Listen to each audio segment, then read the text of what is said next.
can imprison me. They can arrest me. But I tell them, they still will not win. Itaga nila yon sa bato. So pwede na nang baluktutin lahat, kagaya ng pambabaluktot na ginawa nila. Kaya po ba nila kong ipakulong? Kayang-kaya po nila. Nagawa nga po nilang umimbento ng krimen laban sa akin. I think the gentleman from Tarlac and Pampanga, Senator Marcoleta, is seeking the floor.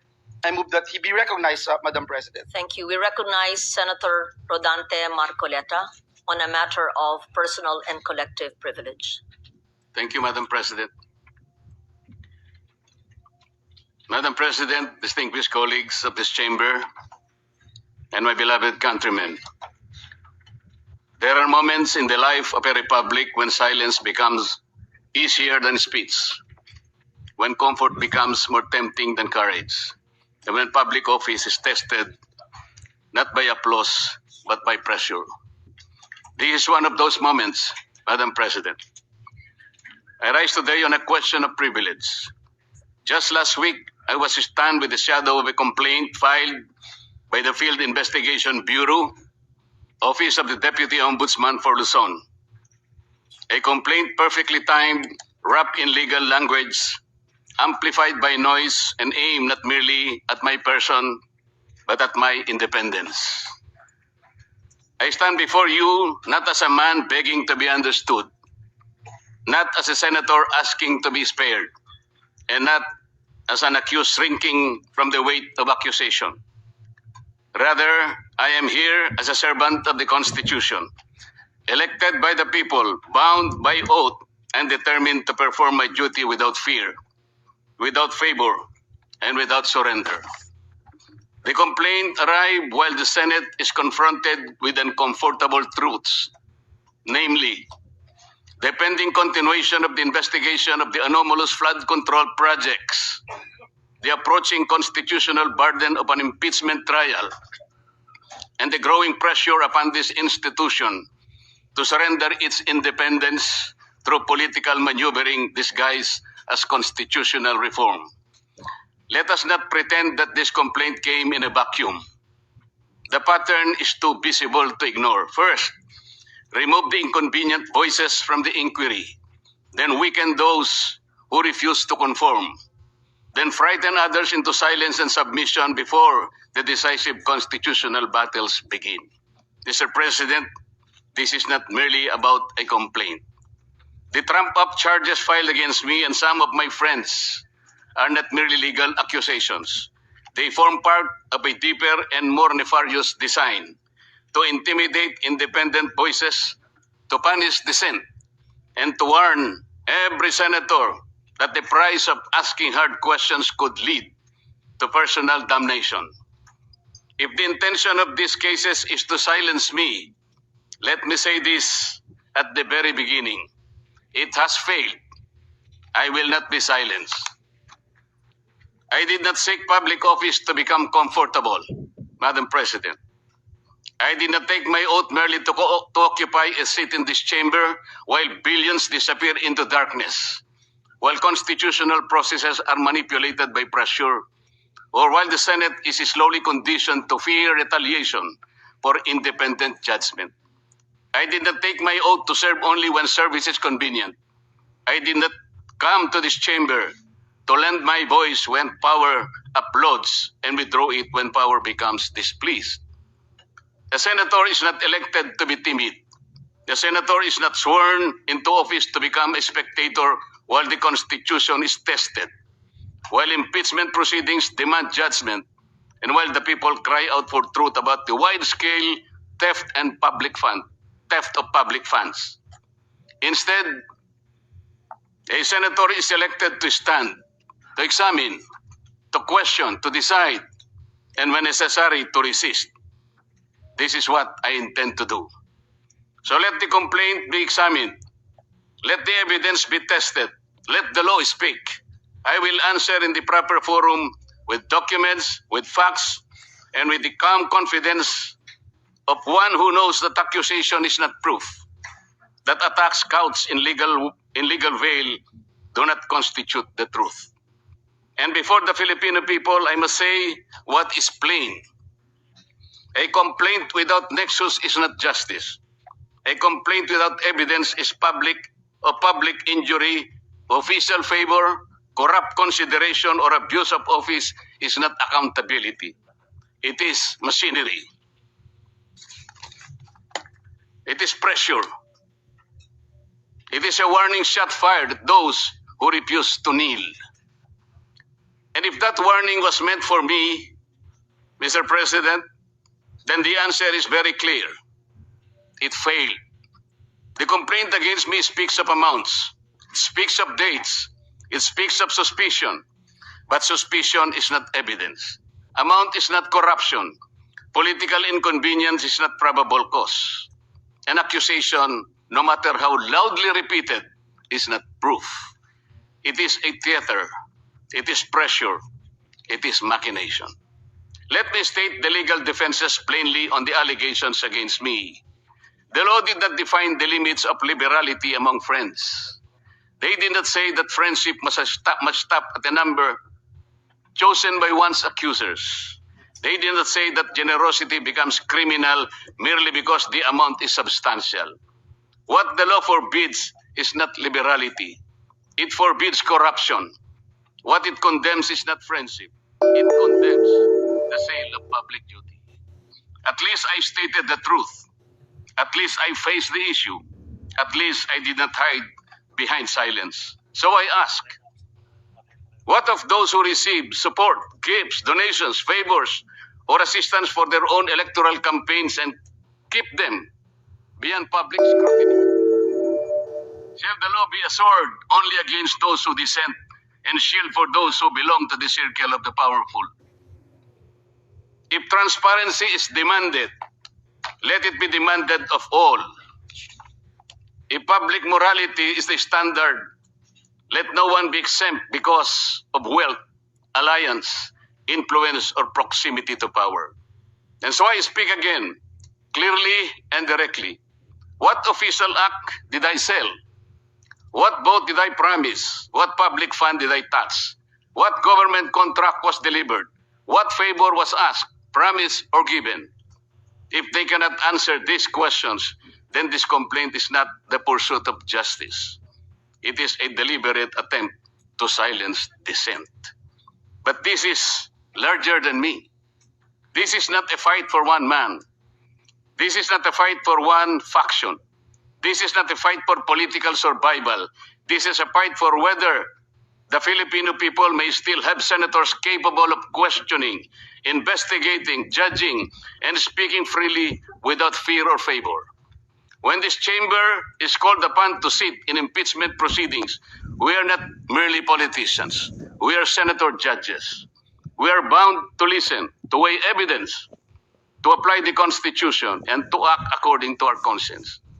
That responsibility cannot be curtailed by fear, pressure, harassment, or manufactured accusation.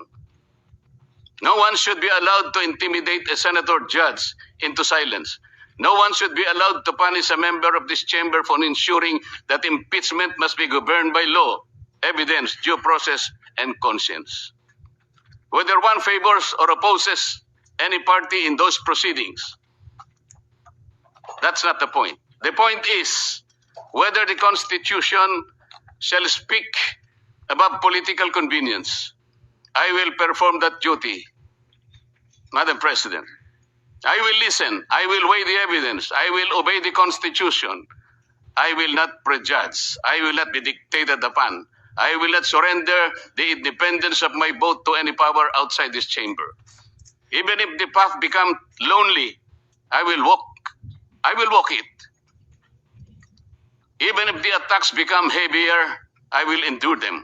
Even if my voice becomes inconvenient to the powerful, I will continue to speak the way I should. The same is true of the Senate's investigation of the flood control scandal. That inquiry must continue. It must not be weakened. It must not be derailed. It must not be silenced. If there has been grand-scale theft from the country's coffers, then that is among the greatest sins of our modern public life. It is not ordinary corruption. It is the stealing of safety from communities that drown. It is the stealing of roads from farmers. It is the stealing of classrooms from children. It is stealing of medicine from the sick, wages from workers, and hope from taxpayers who labor honestly while others feast on public money. No senator should be silenced when the duty is to follow the trail of the public's money. No committee should be weakened when the task is to expose corruption. No voice should be threatened when the question before the nation is whether the billions intended for the people were ransacked by bandits of insatiable greed. I do not fear imprisonment. I fear a country where freedom itself is imprisoned. I fear a republic where legal processes are twisted into weapons, where dissenting voices in the Senate are mechanically trimmed down, and where the rich and the powerful elite manipulate institutions so that only their chosen voices may be heard. While others may refuse to speak because of threats, I will not, Madam President. I will not let fear write my narrative. I will not let intimidation decide my vote. Make me bleed, and I will still shout out to the high heavens for truth and justice. Push me against the wall, and I will still push back with all the lawful strength that conscience, evidence, faith, and duty can give me. Not with violence, not with hatred, not with recklessness, but within the Constitution, in my hand, the law in my shield, the truth as my voice, and the Filipino people as my reason. Nelson Mandela once spoke of a democratic and free society as an ideal for which he was prepared, if necessary, to die. I do not compare myself to Mandela. I am too little to even try, Madam President. But I understand the burden of that lesson. Freedom is never preserved by the silent. It is preserved by those who still speak when silence becomes the safer choice. And so I say this to those who believe that cases can frighten us, that accusation can tame us, that pressure can make us forget the oath we took before the people. You have misread the Senate. You have misread the Constitution. You have misread me. May I repeat? I will answer this complaint in the proper forum, calmly, firmly, and with evidence. I will sit in impeachment proceedings with conscience, impartiality, and due regard for the record. I will pursue the examination of flood control anomalies with courage, fairness, and determination. I will not allow public funds meant to protect our people from floods to disappear into the hands of those who already have too much. I will not allow the greatest theft of our time to be buried under intimidation. Even if I am the only one left standing, I will stand. Even if my voice is the last one they wish to hear, I will still speak. Even if the path becomes lonely, difficult, and costly, I will continue because the oath I took was not ceremonial. It was not a line recited for record. It was a solemn charge from the Filipino people to defend the Constitution, to guard the public trust, and to act with courage when silence becomes convenient.